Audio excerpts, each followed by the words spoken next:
এই ব্যাপারে দুটি প্রশ্ন ছিল, ইতিমধ্যে জানেন।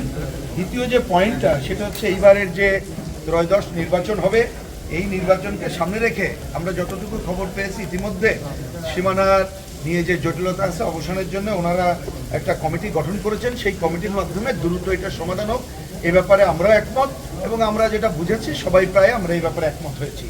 কিন্তু এক নম্বরে যে প্রস্তাব এখানে আমাদের কমিটি ঐক্যমত্য কমিশনের পক্ষ থেকে যেটা করা হয়েছে তাতে আমাদের কাছে মনে হয়েছে যে ডিফ্যাক্টো নির্বাচন কমিশনের অন্যতম দায়িত্ব কিন্তু সীমানা নির্ধারণ, কিন্তু তারা আর একটা কমিশন গঠন করার কথা বলেছে।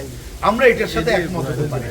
আমরা বলেছি নির্বাচন কমিশন এমনি স্বাধীন প্রতিষ্ঠান, তার বাইরে আর একটা প্রতিষ্ঠান করে এই ধরনের বডি করার কোনো দরকার নেই।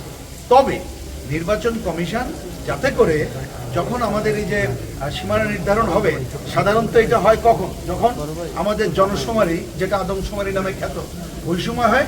আমরা বলেছি নির্বাচন কমিশন তারা তাদের ওই সময় নির্ধারিত সময়ের জন্য এই ধরনের কোনো একটা কমিটি করে তাদের অধীনেই এই কার্যক্রমগুলো করতে পারে বিশেষজ্ঞ, এবং ওই কমিটিতে খুবই স্বাভাবিক বিশেষজ্ঞ পর্যায়ের লোকজন রাখবে। তাই এই বিরতির আগে ঐক্যমত্য কমিশন তারা বলেছে, এটা শুনেছি, এটাই বলা যায় অধিকাংশেরই মত, আমরা যেটা বুঝেছি প্রায় সবারই মত। তা ওনারা এইটা শুনেছেন এবং কিভাবে এটা যুক্ত করা যায় এই কথাটুকু বলেছেন। এইটা হচ্ছে আমাদের এইখানকার খবর। আমি অন্য কথা বাড়াচ্ছি না, খালি একটা কথা বলেই শেষ করি।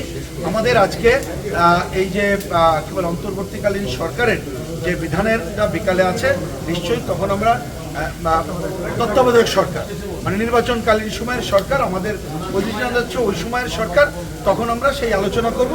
তবে এটা অবশ্যই 3 মাসের জন্য হইতে হবে এবং নির্বাচনকালীন কাজ তারা ওইটার সময় সুনির্দিষ্ট হবে, সেটার কথা আমরা বিকালে বলবো।